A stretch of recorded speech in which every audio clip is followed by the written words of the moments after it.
Sid Miller's pro-life, pro-God, pro-family, pro-military, pro-United States Constitution, and he's proudly anti-Obama. So we talked about Ted Nugent earlier. I don't know if Dean has that video. Ted Nugent's actually our campaign treasurer. So I spent a lot of time with Ted. One of my AR-15s is signed by Ted on the magwell. You know, one thing when Dean told me we want to talk about principles today, and I think it's a very important thing. You know, the Ag Department, a lot of folks don't know what it does. It's the second largest agency in the state of Texas. All the K through 12 lunch programs, our food quality, our weights and measures at the gas pumps, and then HEB and Walmart and our other food produce, that's all looked over by the Ag Commissioner. Now when we travel the state on the campaign trail, the other things that we included in our grasp are being pro-gun and pro-life. You know, the hog helicopter bill, with the feral hog issue in Texas, now you can shoot wild pigs out of a helicopter with a machine gun. That was Sid Miller's bill. He authored that in the 82nd legislative session. On the flip side of that, before when Senator Hager was here talking about his run for comptroller with HB 2, the bill that came before that was the sonogram bill in the 82nd legislative session that first startled Wendy Davis in 2011. Well, that was Sid Miller's bill. And Sid Miller stood in this very room for 17 hours with his hand up, vote aye, on a bill that saved 8,000 Texas babies and has cut $62 million away from Planned Parenthood and the abortion industry in Texas. Now that's Sid Miller. Now I'm Sid Miller's campaign manager, and again we want to talk about principles, and so I want to take a step back from our normal prim and proper campaign speech. Like Dean said, my name is Colton Buckley. I'm 19 years old. I come from a small cow-calf operation in Gatesville, Texas, the spur capital of the world. For all the nice Texas ladies here, if you shoot your husband or boyfriend, they'll probably send you there. Gatesville has all the maximum security women prison units. It's basically the Huntsville for women. You know, and I grew up in Sid's House District, and Sid was first elected in 2000. He was the only Republican to beat a Democrat incumbent for the Texas legislature. But before that, in 1998, Sid Miller was a cowboy and a nurseryman and a tree farmer from Stephenville, Texas. And he ran for the school board in 1998 there for Stephenville ISD. Because, as you know, in rural communities, and we had an issue, a federal issue that's gotten blown up, with East Texas when it comes to having students and cheerleaders and football players pray openly before a football game. Well, we did that in Stephenville, Texas. Well, then we had some lawyers come in and say, well, that's not going to happen. And Sid said, I'll be darned if that's going to stop in my community, the community where I've raised my family and my grandkids, and I've donated money to the school, and I'm an elder in my church. So Sid Miller ran for the school board on the promise of fighting those attorneys from the ACLU or another liberal organization to make sure that kids like me could still pray before we took the football field. Well, we ended up winning, and Sid won his election in 1998. I was like 6 years old, so that's a long time. I've been with Sid a long time. In 2000, Sid ran for the legislature on the clear issues that we have. Like Sid often tells folks or people say about Sid, Sid was Tea Party before Tea Party was cool. Because coming from a rural area like ours, God, guns, individual responsibility, and fiscal responsibility are what matters. And Sid Miller understands that. And from 2000 to 2012, he was the only House member. You get a budget when you come in the House, and when you make it to the House, you'll know. They give you an expense budget to run your office here in Austin, run your office in the district, and then when you're selected as a chairman, if we ever get a conservative speaker again and actually get good conservatives in chairman positions, you get that budget. Well, for 12 years, Sid Miller was the only candidate who actually cut down that budget, and he gave that money back to the people, as Senator Hager said, because that's your money. With the Ag Department, we were at a debate out in Lubbock hosted by a lot of ag groups who have Democrat-backed and the Republican Party of Lubbock County. And they asked the candidates there two questions that I'm going to bring up. And one of them was, you know, the legislature has cut money from the Ag Department and cut money from education, and they put money back here and put money back there. And now that we're booming, you know, do you think you'd be able to run the Ag Department with the type of money you have? The other candidates running as a Republican for Commissioner of Agriculture, one of the top white state agencies where it's the second largest, they came up and said, well, if you want me to get more money, I'll get more money. There's another candidate who said, we don't have enough money there to be effective.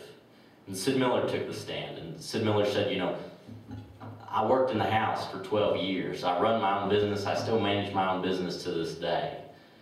Whatever money's there in the ag department, I'm going to run the ag department as efficiently as possible, bare bones, because that's what it takes. And one of the major proponents we have is getting rid of, the ag department's based here in Austin. There's 3 floors of Austin bureaucrats telling farmers and ranchers how much to farm, how much to ranch. One of our chief proponents is kicking them out. Fire the boys in loafers, no offense to anyone wearing tennis shoes today, and send them back out into the rural communities so that folks like me who may go work for the ag department go to church, watch Little League Baseball, and be involved with those that are in the rural communities. Another question that we obviously need to bring up on another point, I was one of the first youth liaisons to any Tea Party in Texas, first the Amarillo Tea Party and then the Central Texas Tea Party, so I get around. The question on how important is youth in this race? As we look around today, I'm the youngest guy here, I'm 19 years old. And that's not a good thing. I travel all across the state and I get slapped on the back for being involved, but that's a scary provision because I'm one of the very few. We need more than me. The average age of a Texas farmer rancher is late 50s, early 60s. We were at a Tea Party candidate rally in Lake Jackson where a former candidate, Gregory Parker for Railroad Commissioner, was the moderator. A lot of folks here probably know Greg. And he asked, the personal question to Sid was, why are you running? We all know you're the cowboy. We all know you're the agriculturist. We all know that you're the top conservative and one of the top 10 conservatives and always A+ rated by the Texas State Rifle Association and the NRA and the pro-life group, etc. Why are you running? Why don't you let a younger guy do it? And Sid said, look, we need someone who has a proven record of leading the youth. Sid Miller in the Ag Commission race is the only candidate that actually has a degree in agriculture and vocational agriculture. He served as an ag teacher for 5 years, an FFA leader and a 4-H advisor. Our entire campaign staff's under the age of 25. Because Sid understands that the most crucial, we talk about how Texas is great, and it's due to the people of Texas that we lead the nation in job creation, job growth, and experience. But it's not because of the government, it's not because of our legislators, it's because of the people. And the most important natural resource we have, it's not oil and gas, it's not grass or cotton or wool, tobacco, it's our Texas youth. And if we don't become more involved in riling up our youth and showing them that they are going to carry the gauntlet and they're going to lead the future, that's exactly how this state will fall, and that's how the rest of the nation's falling. And Sid Miller has stood for 12 years in this House. He left the House in 2012. He was redistricted by Speaker Strauss, liberal Democrats. We had over 6,000, and when we talk about open jumping primaries, there's an issue there with Jonathan Strickland's district where a video just was released this morning about how his opponent, a Republican opponent, is telling Democrats, hey, come get in my race. The same thing happened in Sid's race in HD 59 in 2012. 6,000 Democrats with Planned Parenthood, with J.D. Sheffield, who's now ranked one of the most liberal Republicans in the Texas House, jumped in Sid's race. And so he was ousted by Democrats. We had the Republican votes, we didn't have the Democrats. And so we were done, and I tell this story on a personal level of being a good friend and a longtime mentor and student in Sid's district. I went to Sid's nursery office and asked him, Sid, you're out, what are you gonna do? I said, because the ag race is kicking up and we got a lot of candidates in there, and none of them really have the key conservative and the key ag credentials. And he said, I'm praying hard, because the one thing I know is God leads the way. And God and my wife will be the top 2 people who tell me if I should run. 2 weeks later, Sid Miller announced we're running. We've been declared the clear front runner. We're the only candidate. When you look at, when we see statewide candidates all over, especially the lieutenant governor race, you have all these different candidates who state, I've been endorsed by these Tea Parties, I've been endorsed by these conservative groups. In our race, it's easy for the conservative voters because we're the only candidate to get endorsed by the Texas, Texans for Fiscal Responsibility, conservative Republicans of Texas, all the conservative slates. Well, then you look at who's the Tea Party candidate. In the ag race, it's clear. Sid Miller's the only candidate who's been endorsed by every Tea Party. So in this race for ag commissioner, if you want a clear grassroots leader who understands the importance and has a proven record of fighting for you here in Austin, Texas, for farmers and ranchers, for gun guys, for taxpayers, and for the pro-life movement, that's Sid Miller. That's why I've taken away a semester of my time in college to come work for Sid Miller, because I understand we need a proven record conservative to lead the Texas Department of Agriculture for the future.